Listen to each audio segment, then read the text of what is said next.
Et de retour à Plouarnel, nous sommes à l'entrée de la presqu'île de Quiberon, plus exactement sur le site du Bégot avec Jean-Pierre Morane. Bonjour. Bonjour. Vous faites partie de l'association LBMG. MG, Liberty Brights Memory Group. Alors vous Brights, breton. Hein. Breton, hein. On est sur un site qui a été occupé par les Allemands pendant la Seconde Guerre mondiale. Exact. Pourquoi il a été choisi d'un point de vue stratégique, ce site? Eh oui, c'est un point stratégique. Les Allemands, après l'armistice, ont foncé sur la côte atlantique. Ils ont foncé sur les ports, ils ont foncé sur Brest, ils ont foncé sur Saint-Nazaire, etc. Mais ils sont venus particulièrement à Lorient, port en eau profonde. Ces ports étaient mal défendus, mais ils se sont dit, c'est là que nous pouvons armer ce port avec nos sous-marins. Il fallait les protéger, ces sous-marins. Et tout d'un coup, ils ont, cherchant comment protéger le site, ils ont trouvé cette lande avec plusieurs intérêts. D'abord, un endroit complètement abandonné, plat. Donc les Allemands veulent un terrain qui leur permette de couvrir la sûreté éloignée de l'Orient, c'est-à-dire ce qu'ils voulaient de Belle-Île au Finistère Sud. Il leur fallait amener de l'armement, de matériel, de l'approvisionnement. Une voie ferrée qui existe toujours, qui est très ancienne, une route. Voilà, donc c'est de là que c'est parti. Dès janvier 1941, les Allemands pensent à s'installer ici et à installer ce qu'on appelle un point d'appui d'artillerie. Alors, à quoi il ressemblait ce point d'appui une fois construit? Il a fallu 2-3 ans, à peu près 2000 personnes pour le construire. Voilà, à quoi il ressemblait? Il y avait largement autour plus de 150 bunkers, mais là précisément 90. Les Allemands avaient la connaissance de cette bâtisse, de cette fabrication. Ils avaient un livre qui s'appelle le Regelbuch. Tout était normalisé. On savait pour faire tel abri, il fallait tant de litres d'eau, tant de béton, tant de etc.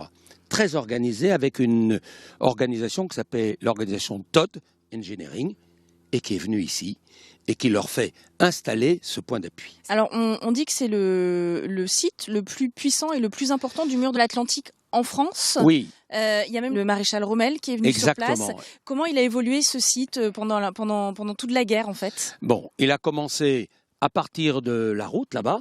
Ils avaient mis une gare qui s'appelait Plouarnel Sud.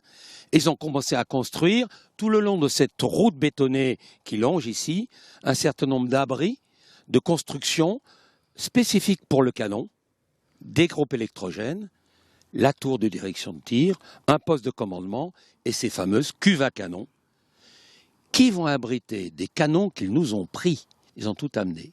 Même une mini-ville, il y avait tous les baraquements étaient en bois le long de la route, les abris uniquement en cas de conflit ou de risque. Et ils avaient même dans le fond, ici, créé un potager. Il y avait des cochons, etc. Et bien sûr, les réquisitions dans le village. Sur ce site, à la fin de la Seconde Guerre mondiale, il restait quoi? C'était quand même dangereux d'y venir? Oui, c'était vraiment enfermé. C'était d'abord complètement barbelé. Personne n'y est rentré avant la capitulation. Aucun Américain, aucun FFI. Il y avait 35 000 mines sur le site, complètement entourées de barbelés.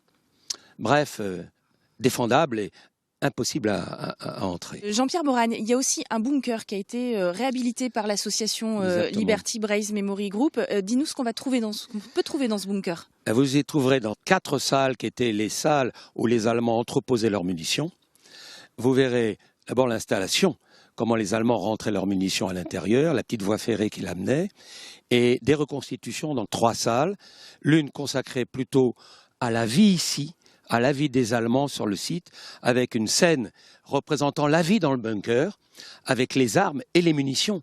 Vous verrez, si vous y venez, ces obus, la munition pesait 430 kilos. Vous verrez même l'appareil qui permettait de les lever. Des tenues, des uniformes, tout ça appartient à des camarades qui sont devenus des collectionneurs. Voilà. Et donc il y a une possibilité encore sur cet été de visite, c'est le 17 août à 14h30, c'est ça, et renseignements pour ceux qui le souhaitent sur le site internet de la ville de Plouarnel également.